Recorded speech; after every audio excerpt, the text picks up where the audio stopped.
داخل یه راهرو تاریک داخل یکی از زندان‌های کالیفرنیا، دوتا مأمور دارن یه زندانی رو به یه سمت میبرن، به سمت زندان.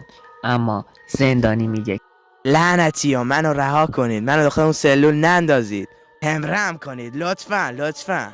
ما اینجور که معلومه اصلا واسه اون دوتا مأمور مهم نیست و اونا دارن راهشون رو میرن. اونها یکی از زندانیا میگذرن تا به اتاق آخر میرسن.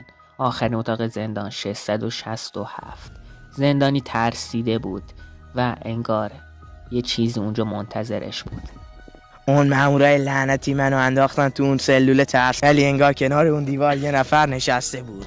زندان ترسناک و تاریک بود و زندانی حسابی ترسیده بود و داشت به محل زندگی جدیدش نگاه میکرد. ناگهان یه صدای از پشت سرش شنید. یه صدا، انگار یکی اونجا وارد شده. اون به پشت سرش نگاه کرد و دوتا مأمور رو دید که یه مأمور خیلی بزرگ و گنده وسطشون اضافه شده و داره دستش رو ترق ترق میکنه. اون یه نوتبوک از بغل سلول بر میداره و به زندانی نگاه میکنه و اسمش اونجا مینویسه و بعدش میپرسه که جرمش چیه. اون سرباز جوابشو میده اون به یکی از پرستارا حمله کرده بود وقتی که اون حال درست حسابی نداشت و اون پرسید به کدوم پرستار و اون گفت کلارا. ناگهان اون مرد گنده عصبانی شد و رگاش زد بیرون و خودکاری توی دستش خورد شد. اون مأمور گفت به کی حمله کرده؟ گفت کلارا رابینسون قربان. و اون بسیار عصبانی تر شد و خودکار خورد شد و ناگهان بهش نگاه کرد و بهش گفت مثل این که دوست داری کارهای خلاف انجام بدی و قرار 1 سال اینجا بمونی. 1 سال دیگه همینجا میبینم. سربازا نگران شدن و بهشون گفتن قربان 1 سال فکر نمی کنید مدت خیلی زیادی باشه، اونم برای همچین کاری که کرده. و اما دیگه دیر شده بود. اون نوشته رو داخل نوتبوک گذاشت و از اونجا داشت خارج میشد. زندانی داشت التماس میکرد اما مثل اینکه راه چاره دیگه نبود و اون مأمورا یکی پس از دیگری اون محل رو ترک کردن. زندانی ناگهان کشیده شد و مأمور نوتبوک رو سر جاش گذاشت و با 2 سربازاش به بیرون رفتن. بدبخت اون مرده. مدت ها گذشت، پاییز و زمستان از سر رسید و تموم شد تا اینکه دوباره با همون راهرو تاریک مواجه شدیم. همون راهرو و این مرد گنده که میبینیم همون افسره که اون مرد زندانی کرد داره در به در همه رو بیدار میکنه و بهشون میگه وقت آزادی رسیده بچه‌ها، قرار برید خونه هاتون. زندانیا میان کنار میله ها و به بیرون و تاریکی نگاه میکنن و مرد میگه امروز روز موعود فرا رسیده بچه‌ها. اون یکی همشون رو بیدار میکنه تا به سلول آخر میرسه. سلولی که درش بازه و معلوم نیست، انگار هیچ کس اون داخل نیست، انگار اون سلول خالیه. زندانبان ساعتش رو در میاره و به ساعتش نگاه میکنه که هنوز 10 ثانیه مونده تا نیمه شب برسه. همه زندانی منتظرن و ناگهان نیمه شب فرا میرسه. در زندان خود به خود بسته میشه. زندانیا حیرت زده از چیزی که اتفاق افتاد دارن تماشا میکنن.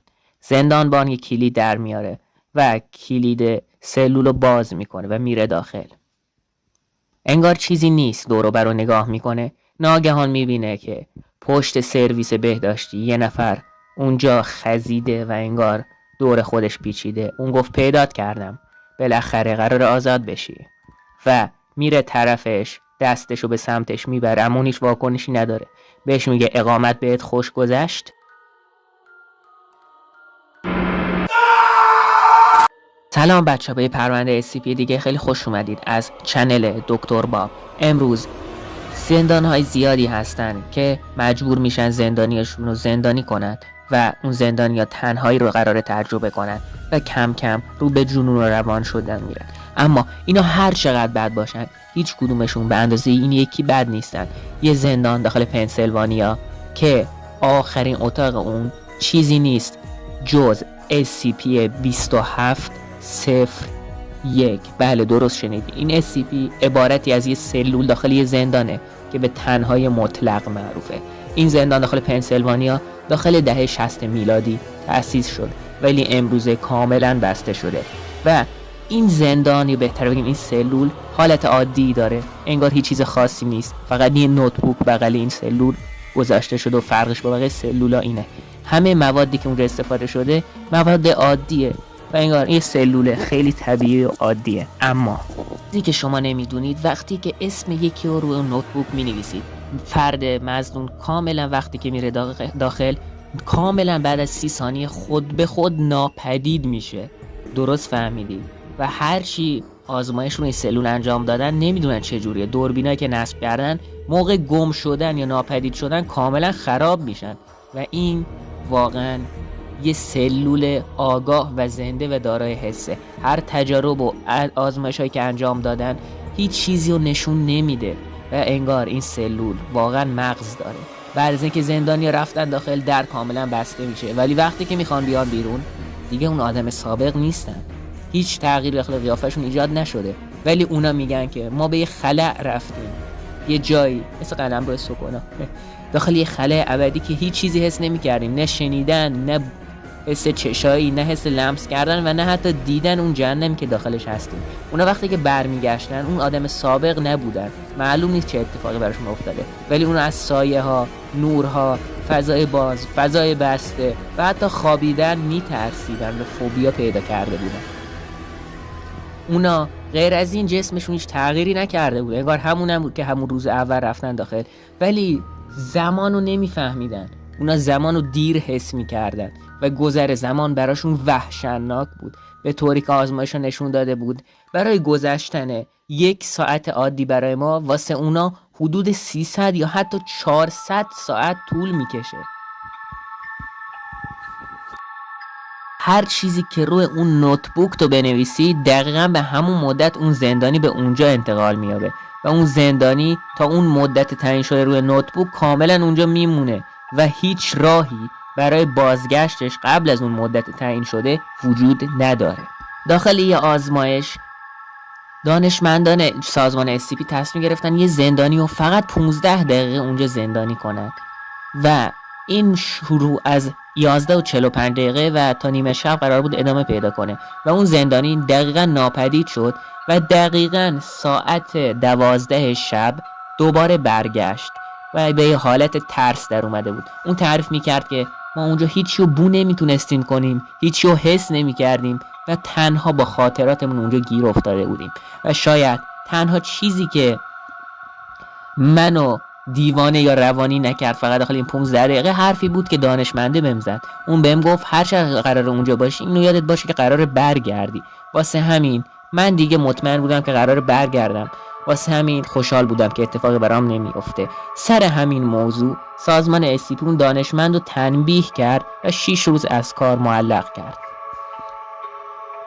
اما چیزی که جالبه داخل دهه قبل از سازمان SCP مدیر زندان اینجا به هیچ کدوم از وکیلا اجازه حضور به زندانیاشون رو نمیداد و پلیس اومد وارد ماجرا شد که ببینه اینجا چه خبره و بعدش فهمیدن بله رئیس این زندان از این SCP یا بهتر اون موقع بگیم این پدیده طبیعی از این استفاده میکرد که زندانیا رو اونجا حبس کنه بدون اینکه زحمتی براش داشته باشه، مثلا غذاهاشون رو تامین کنه یا همچین چیزایی و تمام وسایلشون رو نیز خودش بالا کشیده بود و خودش رو به پلیس تحویل داد بدون هیچ مشکلی و مأمور مخفی که اونجا داشت کار میکرد ظواهر غیر طبیعی این SCP ها رو کامل واسه سازمان توضیح داد.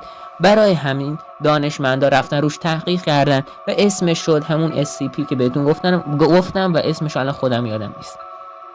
و چیزی که خیلی ترسناکه اینه که بعضی از زندانی‌ها حدود 20 یا 30 سال براشون حبس بریده بود و اونا هنوز بر نگشته بودن. به خاطر آسون بودن نگهداری این SCP اون داخل صنف سیف قرار میگیره و اونجا تحت نظارت 24 ساعته سازمان SCP قرار داره و همیشه چند تا مأمور مسلح اونجا هستن که اگه ناگهان یکی از زندانیا برگشت بتونن مراقبش باشن. خب بچه‌ها اینم از این پرونده SCP. امیدوارم که واقعا خوشتون اومده باشه و میتونم بگم بعد از 2 ماه غیبت بالاخره پرونده SCP رو با هم گذاشتیم که راستش داخل چنلم خیلی بازدید نمیگیریم خب، ولی بیشترین بازدیدامون واسه همین انیمیشن های SCPه که مطمئنم شما هم دوستش دارید و تا پرونده بعدی Let's Night. desce, ela sobe pro baile. É pressão, mina linda, perigosa, rouba meu coração. Vai que